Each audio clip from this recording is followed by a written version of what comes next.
Good morning. My name's Linda Woodward, and yes, as you can see, there's the ugly picture.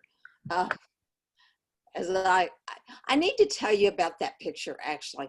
If that's the scaredest look that I ever had. That's when I met my president of Rotary International.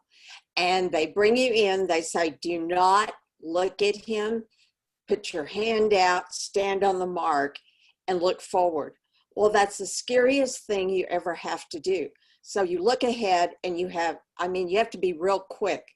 I was scared to death. And this man is, he was very tall. So I was scared to death. And so that's my scared look, which most of the time I don't have a scared look, as everybody knows. Okay, so I've explained. Y'all know who I am. I'm filling in big shoes in both places. Brad's presentation was awesome. We all know Tom's presentations are always right on spot. So I'm going to try to do the best I can. All right, Jesse, are you going to give me something? Ready to share? Okay.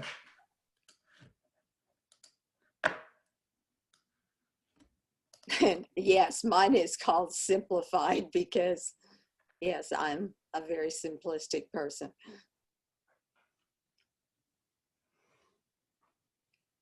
Let's go to the next slide. All right, most all of you know this by heart. The Rotary Foundation motto and mission statement, doing good in the world. And before I read this, I want to add on, when I read this, I think so explicitly of District 5520, to enable Rotarians to advance world understanding, goodwill, and peace through the improvement of health and the support of education and the elimination of poverty. Of course, who do you think of? I think of every club in District 5520. When I visited you, when I was governor, this applied to each and every club that I met through all of your grant projects and through all of your community involvement. So this applies to District 5520. And there again, how we fund the Rotary Foundation, and presidents, and to each and every one of you, there is that fantastic word we all know, goal setting. That is the backbone for each and every club. Annual goals are what? $100 a year, every Rotarian every year. And it shouldn't be that hard, but it is. And it is even in theory, but it isn't that hard. And the annual polio plus goal, $25 a year. But there's that famous word that we all need to work on to make it roll off our tongues so much easier. Goals, goals, goal setting.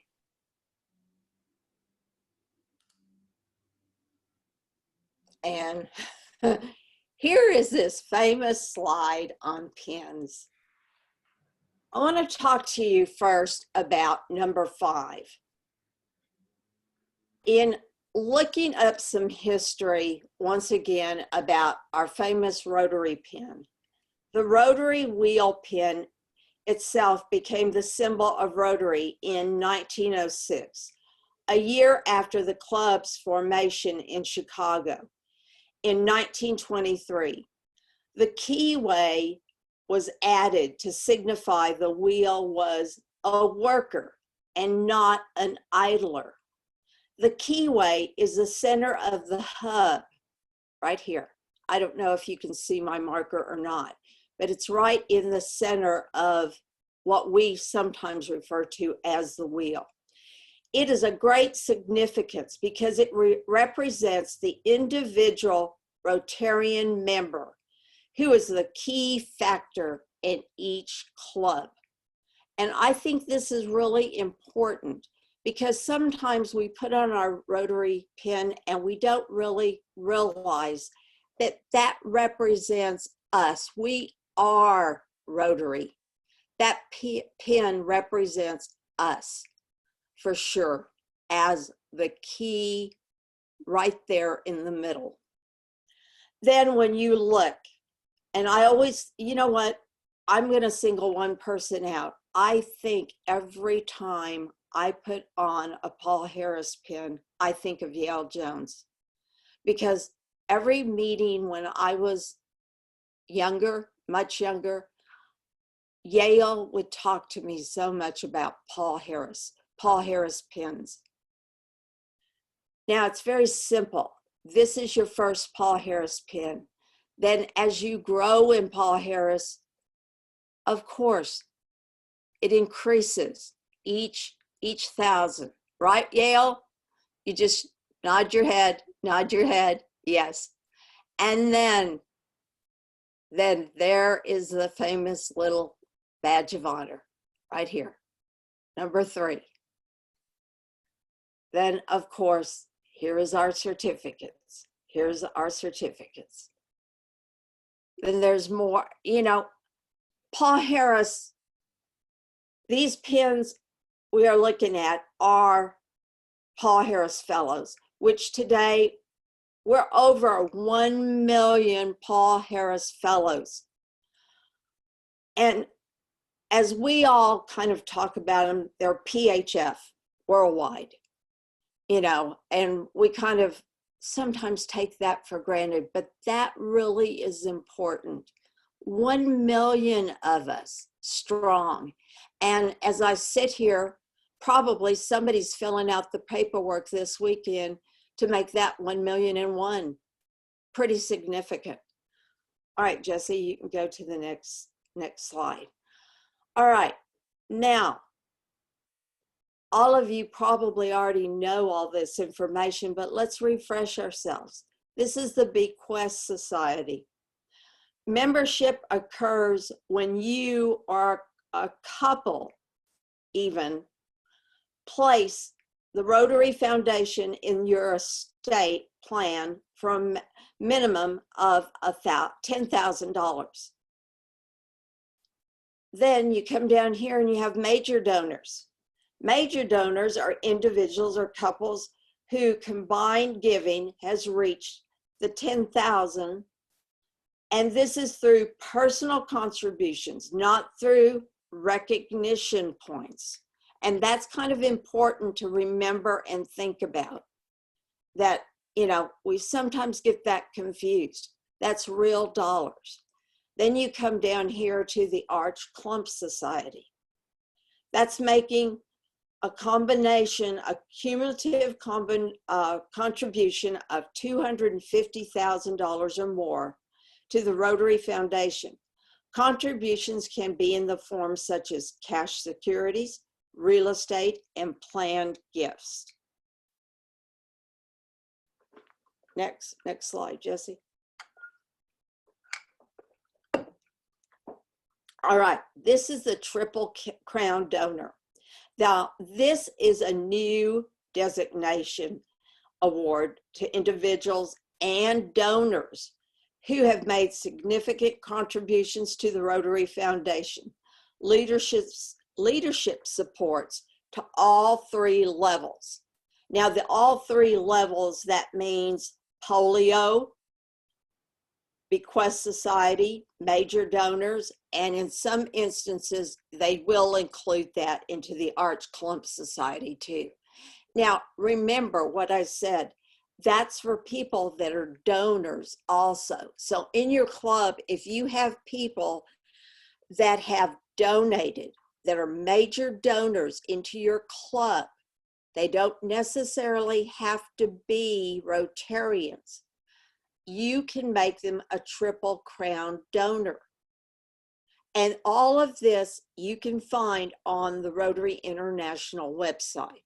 But so this is kind of a new area, and I think it's kind of one that I like, because we do have major donors that donate in our clubs that sometimes we wonder, well, what kind of award can we give them? And so this one, I think, is kind of unique. All right, now let's go over here. Polio Plus. Now, I think that Brad hit on this area, but I would like to also remind you that on polio, there are 6 partners who, which we all know, we hear a lot about, the World Health Organization. Then there's Rotary, then the CDC, which is U.S. Center for Disease Control and Prevention, UNICEF, United Nations Children's Fund, Bill and Melinda Gates Foundation, and the Vaccine Alliance. We're all in this together, and we have the same goal to eradicate polio worldwide. All right, Polio Plus, over 3 billion children have been immunized. 2.1 billion raised by Rotarians so far. We're 99.99 polio free worldwide. We're almost there. Yeah, we've almost done what you've wanted us to do for so long. Pakistan and Afghanistan are the last 2.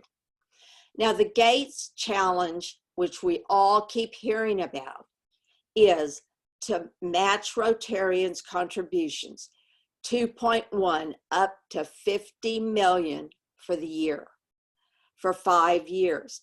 That's a total of 150 million for the year. You know what that equates to with our membership? $42 per Rotarian. If every Rotarian would give $42, we'd hit it. So that's not too much to ask. Now I notice we've got some questions. Are there some questions, Jesse? Weren't you handling those?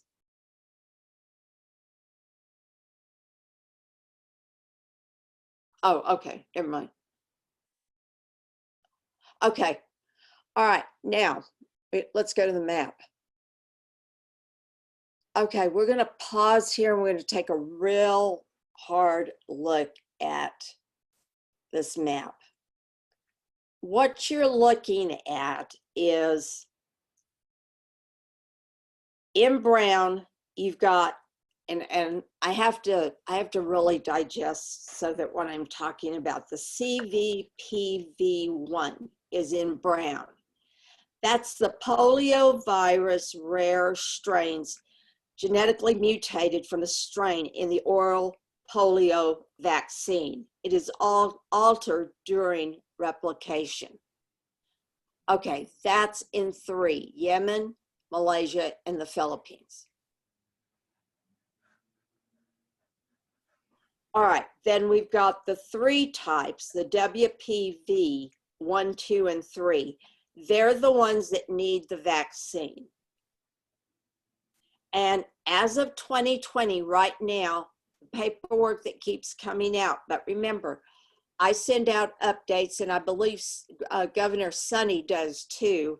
There are 37 cases reported, but remember, that changes almost weekly. So 37 may not be an accurate number, but that's what I had as of yesterday. But I'll let you take a look at that map and kind of digest what we're looking at.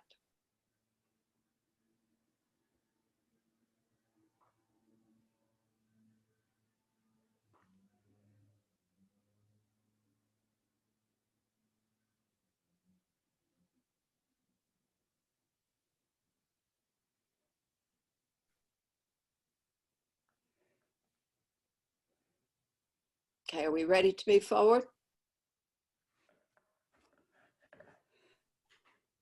Okay, looking here, we've got humanitarian aid, global grants, and district grants.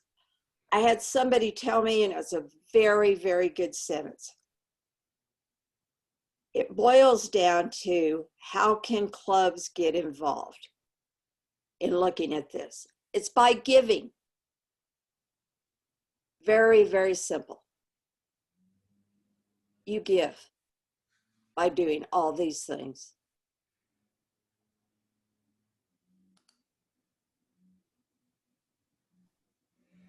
Now, under education, we've got global and district scholarships, the Center for International Studies, Peace and Conflict Studies, district cultural exchange, and global vocational training teams. And our district covers and has covered in the past quite a few of these. But there are some ideas here that we can go to and think about. Now, I will say this screen's a little blurry. We know it. We tried to clean it up the best we could. It's the share system.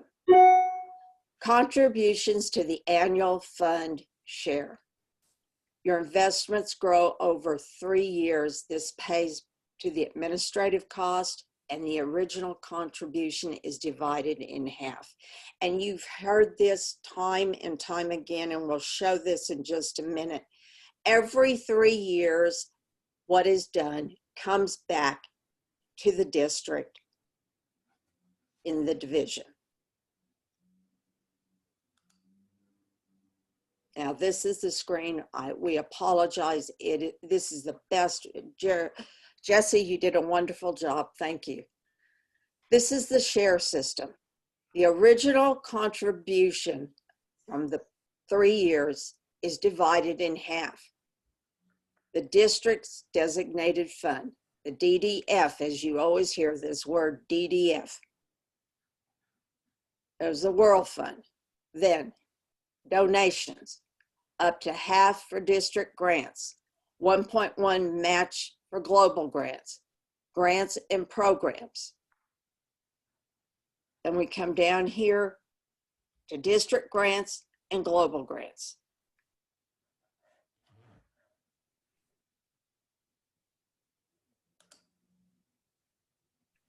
Then here's your DDF.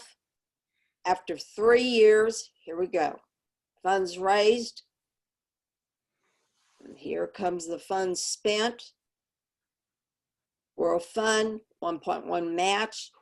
Then we take them into global grants, to the district grants, then donations. And yes, we can do some donations. Not a lot of donations. That doesn't mean that a club can come to the district and say, I'd like you to donate to our club X $1,000 for a project. That doesn't work that way. We donate to polio, for example.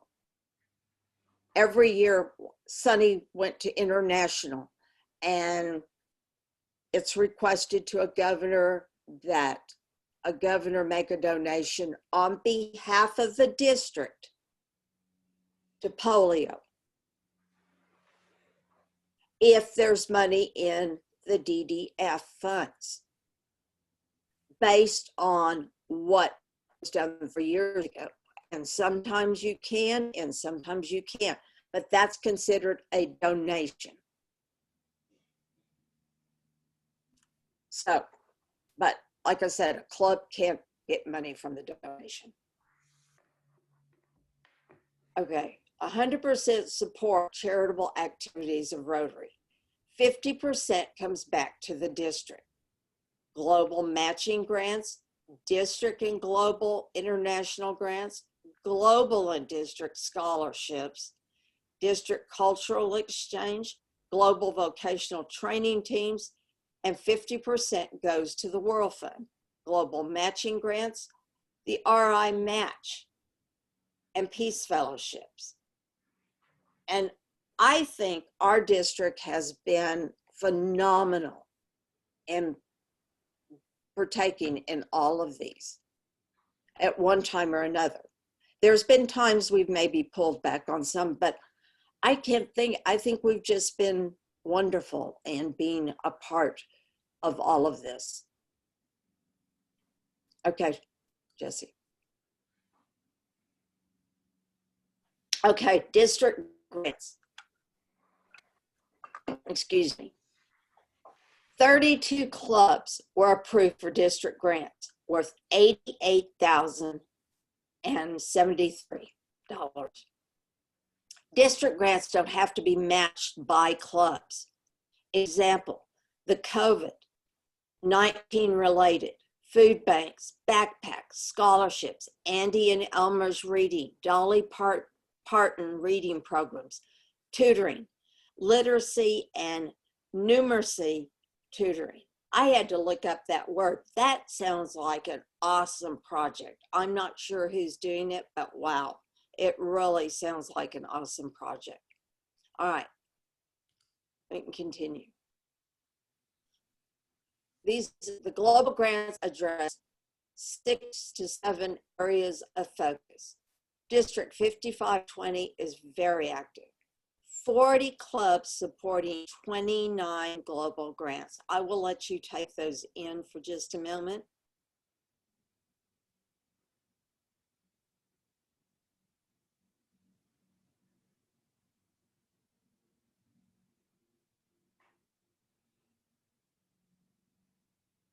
If you stop and think, we have 67 clubs, I believe, in this district today. If I'm wrong, Governor Sunny, please unmute and correct me. You're correct. Thank you, Governor. Look at that. 40 clubs out of 67 doing global grants. I'm overwhelmed. I think that is just phenomenal. 28 global grants with 1.758. So I round that off. I'd round that up myself. That's pretty phenomenal, people. And 2 submitted global grants worth 87.2K. Wow. Pretty awesome. Congratulations, Governor. Job well done. Well done. All right, we can move forward. All right, now, this is pretty simplistic for this group, but let's go ahead and take it forward. Look at this global grant, and it could be anybody's global grant. Let's take it from 4110, and I think most of us know 4110 is Mexico. Club 1. They put in $3,450. They brought in Club 2 at $1,000, Club 3 at $1,005, Club 4 at $1,005, and their district 4110 matched $7,000. Then you come over here with District 5520 clubs. Club 1 put in $2,000, Club 2 at $2,000. Club 3 at $1,000. I'm sorry, the chats were distracting me. Club 4 at $250, and it was matched by District 5520 at $5,250. Excuse me. They matched by Rotary Foundation at $12.250. Total project value $37.2. Look at that. Look what all of these clubs coming together doing a collaboration produced. Pretty fantastic. But that's the power of working together can do and accomplish. And that's what it's all about. Talking together, communicating together. Whether it be on Zoom, whether it be in person, whether it be by district, whether it be other ways, we can accomplish it. That's the power. So, okay, let's move forward. Jesse? Or is there questions? Oh, you can see the next slide, right? Yes, I can now. Okay. All right. we've got these areas of focus, and to some of you, I don't know if you know that we're bringing on a new area of focus. Okay, right at the current time, we have peace building and conflict resolution, disease prevention and treatment, water sanitation and hygiene, maternal and health care, basic education and literacy, community economic development. As of January, I believe they will be bringing on supporting the environment, which is a brand new area of focus. So that's something to be looking at and thinking about when we take it back to our clubs and start thinking about grants and grant writing. All right, Rotary Peace Fellows, 2-year master's level study. We've got 5 universities worldwide, a different course of study, a 3-month certificate course, and somebody's got to help me with this university in Bangkok. How do you pronounce this? Anybody know? Chulalongkorn. Okay, Chulalongkorn. I wanted to make a Spanish sounding name out of it, and that was not be nice to them. In mid-2000, Santa Fe sponsored a candidate for Chulalongkorn and Bradford University. In 2018, Hobbs sponsored a candidate for Chulalongkorn. In 2019, Albuquerque del Sol sponsored a candidate for International Christian University in Tokyo this fall. Albuquerque del Sol sponsored a candidate for Chulalongkorn in February 2020. Pretty outstanding and phenomenal credentials, I would say. All right, we can move forward. All right, this is a list of our foundation committee chairs. We all know the famous Tom Walker from Albuquerque. We've got district grant chair, pretty famous, Peter Falley from Silver City. I saw him somewhere earlier. Then we've got Polio Plus chair, myself, Linda Woodward, West Club. And then global grant chair, assistant. This is someone new to the fold, Bob Reed, and I saw him earlier. Thank you, Bob, for attending. Paul Harris Society, Mark Eberson from Albuquerque del Sol. Triple Crown Circle, Rick Atkins from Rio Rancho, Sunrise. And Peace Scholars, Allison Parnell. I had not seen Allison on today, but thank you all for agreeing to serve and be a part of this wonderful team. Thank you. And once again, we have resources that we are going to make these available and these slides available. And yes, we have recorded so that these things will be available for people that attended, but also for those that weren't able to attend today. So thank you. Do you have questions? I have just one question on the hypothetical global grant. The matching that was shown in the example, does it reflect this year's matching? Any changes in this year's matching? This coming year? Yes. Or there, Well, for the future or for today? No, for the future, no. for the future. Not at the present time. And Okay. that will depend on the money that Bob will have for next year. And we will have to look at that equation. Thank you. Mhm.